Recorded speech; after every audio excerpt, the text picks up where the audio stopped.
आप सभी मसीह भाई बहनों को जय मसीह की। प्रभु आप सबको बहुत बहुत आशीष दे। परमेश्वर का आशीष आपके घर पर, आपके परिवार पर सदा बना रहे। आप लोग हमेशा खुशियों में भरे रहें। परमेश्वर आपको बहुत सारी खुशियां दें। परमेश्वर यीशु मसीह के नाम में आपके जीवन पर कोई भी दुख ना आने पाए। परमेश्वर बहुत सारा आपको आशीष दे। प्रियो, अगर आप लोग जादू टोना तंत्र मंत्र किया कराया से परेशान है तो ये प्रार्थना ये वचन आप लोगों के लिए है। ये शक्तिशाली वचन है। इस वचन को आप लोग पूरा सुनिएगा प्रियो। ये प्रार्थना आपके जीवन से सारी समस्याओं को दूर करेगा।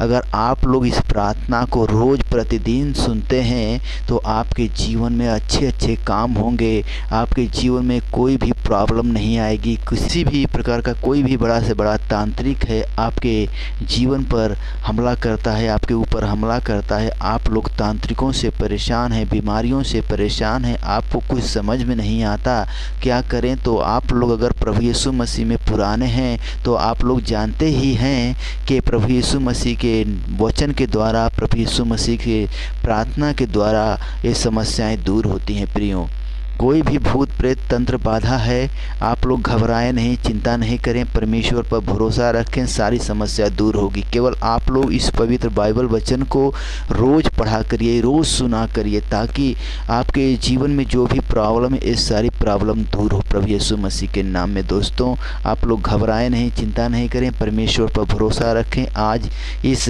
प्रार्थना के द्वारा आपकी सारी समस्याएं दूर होंगी। कोई भी तांत्रिक तंत्र मंत्र आपके ऊपर करता है तो परमेश्वर का वचन याद रखें, क्योंकि आप लोग प्रभु के दास हैं, प्रभु के बेटे बेटियां हैं। तो परमेश्वर ने अपने बेटे बेटियों के लिए एक वचन कहा है कि जितने भी हथियार तेरी हानि के लिए चलाए जाएं उनमें से कोई भी सफल न होगा। और परमेश्वर ने आप लोगों के लिए एक वचन और कहा है कि याकूब के घराने पर कोई भी तंत्र मंत्र नहीं चल सकता। अगर हम लोग प्रभु यीशु मसीह के हैं तो याकूब के घराने के ही हुए, तो हमारे ऊपर कोई भी तंत्र मंत्र जादू टोना भूत प्रेत किया कराए हमारे ऊपर कभी भी नहीं अटैक कर सकते। दोस्तों, हमें विश्वास और प्रार्थना करने की ज़रूरत है। अपने घर में रोज़ प्रतिदिन बाइबल वचन को पढ़ना बहुत ज़रूरी है। दोस्तों, अगर हम लोग बाइबल के वचन को रोज़ पढ़ेंगे तो हमारे जीवन पर प्रभु का आशीष आएगा, हमारे घर पर, हमारे परिवार पर परमेश्वर का आशीष आएगा। हमें घबराने की, चिंता करने की कोई ज़रूरत नहीं। हमें प्रार्थना और पवित्र बाइबल वचन को पढ़ना ज़रूरी है प्रियो। तो दोस्तों, पहले आइए प्रभु के वचन को पढ़ लेते हैं। भजन संहिता अध्याय 91 का वचन है, जो परम प्रधान के छाए हुए स्थान में बैठा रहे वह सर्वशक्तिमान की छाया में ठिकाना पाएगा। मैं यहोवा परमेश्वर के विषय कहूँगा, वह मेरा शरण स्थान और गढ़ है, वह मेरा परमेश्वर है, मैं उस पर भरोसा रखूँगा। वह तुझे बहेलिए के जाल से और महामारी से बचाएगा, वह तुझे अपने पंखों की आड़ में छिपा लेगा और तू उसके परों के नीचे शरण पाएगा। उसकी सच्चाई तेरे लिए ढाल और झिलम ठहरेगी। तू न रात के भय से डरेगा और न उस तीर से जो दिन को उड़ता है। वह तुझे बहेलिए के जाल से और महामारी से बचाएगा, वह तुझे अपने पंखों की आड़ में ले लेगा और तू उसके परों के नीचे शरण पाएगा। उसकी सच्चाई तेरे लिए ढाल और झिलम ठहरेगी। तू न रात के भय से डरेगा और न उस तीर से जो दिन को उड़ता है, और न उस मरी से जो अंधेरे में फैलती है, और न उस महारोग से जो दिन दोपहरी में उजाड़ता है।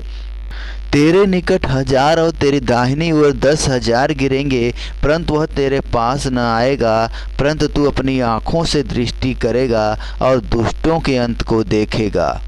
हे यहोवा, तू मेरा शरण स्थान ठहरा है। तूने जो परम प्रधान को अपना धाम मान लिया है, इसलिए कोई विपत्ति तुझ पर न पड़ेगी, न कोई दुख तेरे डेरे के निकट आएगा। क्योंकि वह अपने दूतों को तेरे निमित्त आज्ञा देगा कि जहाँ कहीं तू जाए वे तेरी रक्षा करें। वे तुझको हाथों हाथ उठा लेंगे, ऐसा न हो कि तेरे पाँव में पत्थर से ठेस लगे। तू सिंह और नाग को कुचलेगा, तू जवान सिंह और अजगर को लताड़ेगा।